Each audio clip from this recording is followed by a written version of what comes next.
Ganito kami dito. Alam niyo ba anong ginagawa namin? Inipit namin yung balanghoy na kinakain. Ito.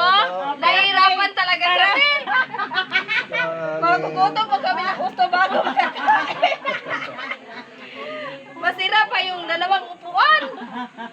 Ay, naku talaga. Naman mo ipitan sa una.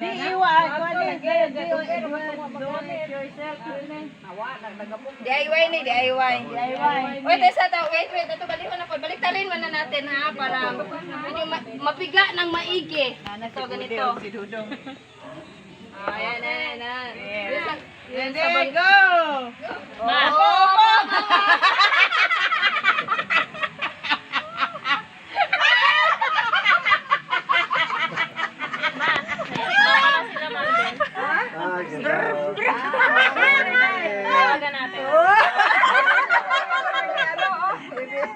Ganito, pag kumakain ng sumang kamuting kahoy. Ganito ang ginagawa namin. Wala.